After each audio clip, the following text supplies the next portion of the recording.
Nessa hora o povo murmurou, reclamou, o povo detestou o que Jesus falou. Sabe por quê? Porque na cultura judaica, especialmente naquele tempo, uma pessoa chegar para outra e dizer assim: olha, eu gostaria de pousar na sua casa, eu gostaria de fazer uma refeição com você. Isto era uma tremenda demonstração de respeito para com a pessoa, de carinho, de consideração. O que é diferente em nossa cultura. Claro, tem alguma coisa disso, mas não é bem assim. Imagine se eu chego para o professor Paulo Neves e digo: professor Paulo, após esse encontro eu gostaria de jantar na sua casa. O Paulo é meu amigo e tudo, mas a gente não tem assim também essa proximidade toda. Eu imagino que ele diria: ok, Gilson, vamos lá e tal, mas no fundo ele ficaria pensando assim: baianinho oferecido. Aí ele ligar: Carmen, você convidou o pastor Gilson para jantar? Não, você não sabe da maior. Chegou para mim e disse: eu quero fazer uma refeição na sua casa hoje. E a Carmen diria: que coisa, Paulo, como ele é oferecido, não é? Porque nossa cultura não é assim. Então, quando as pessoas ouviram Jesus dizendo: eu quero pousar na sua casa, Jesus estava demonstrando respeito e consideração para com Zaqueu. E sabe qual foi a atitude de Zaqueu? Diz o texto: ele desceu a toda pressa e recebeu Jesus com alegria e disse: opa, quer ir lá? É a hora, é agora, na hora, vamos juntos. E saiu rápido para sua casa. E a multidão ficou lá murmurando, porque a multidão queria a humilhação de Zaqueu. Jesus fez exatamente o contrário. E você me dirá: por que Jesus fez isso? Se aquele baixinho merecia um bom sermão, assim, um bom sabão, por que Jesus não humilhou na frente dos outros? Quem disse que essa humilhação das pessoas na frente dos outros é construtiva? Quem disse isso? Isso é tolice humana. Você quer ajudar alguém a crescer? Converse com ela em particular. E ainda que você fale dos seus erros, mas fale com respeito, fale com carinho, seja firme, mas demonstre amor nas suas palavras.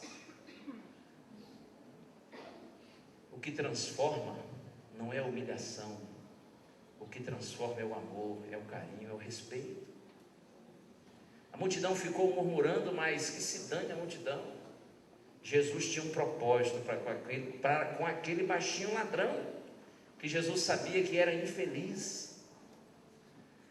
Eu imagino que quando chegou na casa de Zaqueu, Zaqueu fez o melhor: banquetão, talheres de prata, os pratos melhores que tinha, aquela mesa farta. Os discípulos sentaram, olharam um para o outro e disseram assim: opa, agora a gente vai se dar bem, né? Aquela comida gostosa, e os discípulos, tudo bom de garfo, morrendo de fome, né? Depois de tanto andar, de tanto peregrinar, de tanto trabalhar, opa, vamos comer, vamos comer, vamos comer, vamos comer. E Jesus ali calmamente se alimentando. Os discípulos é que ficavam assim gulosos. Jesus calmo. Só não posso dizer de Jesus assim, claro que não. Então os discípulos lá apavorados, Jesus comendo calmamente. Aí veja, Zaqueu aqui pensando assim: esse Nazareno é demais. Ele podia ter me humilhado na frente das pessoas, porque ele me conhece. Eu sei que ele sabe quem eu sou, mas ele não me humilhou na frente dos outros. E ainda veio para minha casa. Tudo bem que agora aqui só eu, ele, minha família, os discípulos. Eu sei que quando a gente terminar a refeição, talvez naquele ínterim, naquele intervalo entre o jantar e a sobremesa, aí tudo bem, aquele momento ali, mas ele vai me olhar e vai dizer assim: Zaqueu, tudo bem, não fiz você passar vergonha lá porque estava assim, mas eu te conheço, camarada, você não me engana não. E ele ficou esperando Jesus falar isso. Tudo bem, só o fato de não ter me humilhado lá e falar aqui dentro de casa já está bom demais, ele já é bom demais. Só que a refeição terminou, veio sobremesa, Jesus não falou nada, os discípulos saíram, a família de Zaqueu saiu, Zaqueu e Jesus ficaram. Aí Zaqueu pensou: ele é muito ético, agora sim ele vai falar, claro, só nós dois assim, tete a tete. Zaqueu já estava cabeça baixa para levar a paulada, mas depois de falar algumas coisas, Jesus disse assim: Zaqueu, eu gostaria de me recolher, e foi para a sua cama. Zaqueu foi para o seu quarto, mas eu penso que aquela noite Zaqueu não dormiu. Ele deve ter ficado rolando na cama e pensando assim: como pode existir alguém como este homem? Tão sábio, tão puro, mas tão misericordioso, tão ético, tão respeitoso e tão bom. E diz a história que no dia seguinte, antes de Jesus sair, Zaqueu chamou Jesus e disse assim: mestre, eu tomei uma decisão na minha vida. Eu vou restituir as pessoas que eu roubei, eu vou restituir 4 vezes mais. Isso era o que a lei mandava. Só que Zaqueu foi além da lei e disse assim: e eu vou pegar o restante que sobrar da minha fortuna, vou dividir ao meio, e uma parte vou dar para os pobres. É como se Zaqueu estivesse dizendo assim: Senhor, não estou entendendo nada, deu um nó na minha cabeça. Eu que sempre quis tirar dos outros, agora não sinto mais essa disposição de roubo, de corrupção e de desonestidade. Eu não sei o que está acontecendo comigo, mas está. Eu estou louco para devolver as pessoas que eu defraudei, que eu roubei. E eu ainda estou com vontade de ajudar os pobres. Eu não sei o que está acontecendo comigo, mas está, Senhor. E nessa hora Jesus olhou nos olhos de Zaqueu e disse: ô Zaqueu, hoje a salvação entrou na sua casa, porque o Filho de Deus veio buscar e salvar o perdido.